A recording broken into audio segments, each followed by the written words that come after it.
back to you're talking about political capital is finite. The questions that my friends who are health professionals and frustrated that there isn't something moving on and there isn't a public, it looks like there won't be a public option. Well, maybe. Don't give up on this. I'm not giving up. But why, their question, and I don't have a good answer for them, I need an answer, is why is it that the president can't get the Democrats in the Senate in a room and lay the law down?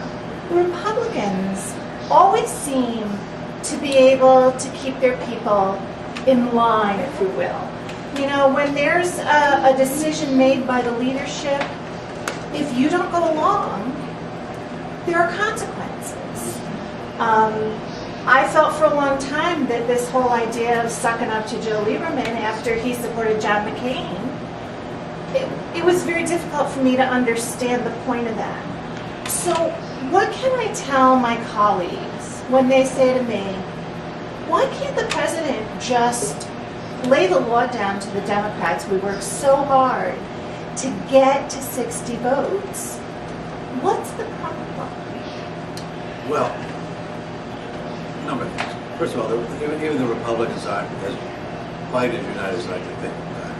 Certainly Olympia Snow and other people drive them crazy in terms of that. But I agree with you, generally speaking, they're more disciplined about that.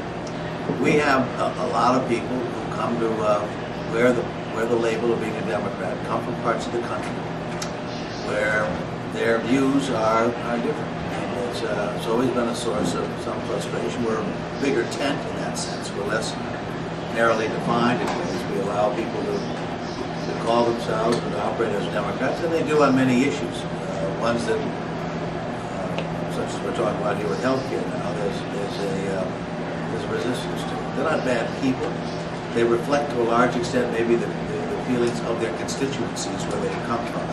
Except for Joe Lieberman, of course.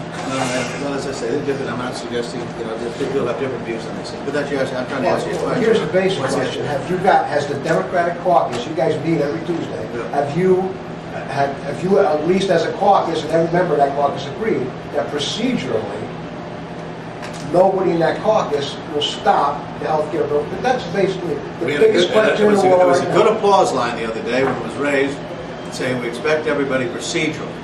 Exactly. That's what this is coming You may have differences substantively, but get us to the point where we have a chance. And that got, you can vote your conscience. I looked around the room quickly to make sure everyone was applauding. You can vote your conscience, but procedurally, that's going to be the goal. Well, that's the goal right now. Has Harry Reid done his job? He's doing the best he can here to keep these, frogs in a wheelbarrow. As you're going along, people jumping in and jumping out all the time. So it's procedurally, you're right. That's where it ought to be. That's the biggest question. Was everybody applauding? Well, as I say, looking around at 60 people, 58 people at that point. Trying to scan the room quickly to see if it was. What do you think the political price should be for Democrats to don't go on procedural? Again, this is about supporting a Republican filibuster to defeat President Obama's legislation. What should it be? There's so many barriers. You want to be careful about imposing such a restriction that you end up losing people that you're going to need. So, look, I would hope that people understand that this is a unique moment. That this is an opportunity to do something that has defied every administration, every Congress, almost a century. And we have a chance to make this is shameful. It is absolutely shameful. And I just went through this cancer surgery. I was telling a group this morning, you think you're in tough shape if they meet someone next to you. And I was telling them about the guy who was down the hall from me in the recovery. And he went through and had every lymph node taken out from his neck down, 42 years of age. He and his wife have a 7-year-old son who's off the spectrum of autism. And they care for her brother, who's in his mid-40s, who has the mental capacity of a 6-year-old. And he's about to lose his job. Now you explain to me why it is in a country with all it has that ought to happen to someone who goes through this. I think it's insane that people don't see this. So we get through all the statistics and numbers and so on. So it's one of these things where you're dealing with a place in the Senate. I'm hopeful that we'll get people to understand that this is something you don't. I've made this speech so many times to the Democratic caucus, particularly the newer members. You may not get another chance to do something as significant as you will in the next 15 weeks. or a chance to destroy a presidency without it. 'Cause That's a there's gonna political be consideration. consequences. But far more important than the political considerations. I mean, presidents come and go.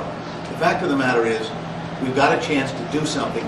It's the only piece of legislation I'll ever see where 100% of the population of this country will be affected by it. Other bills affect percentages, large or small.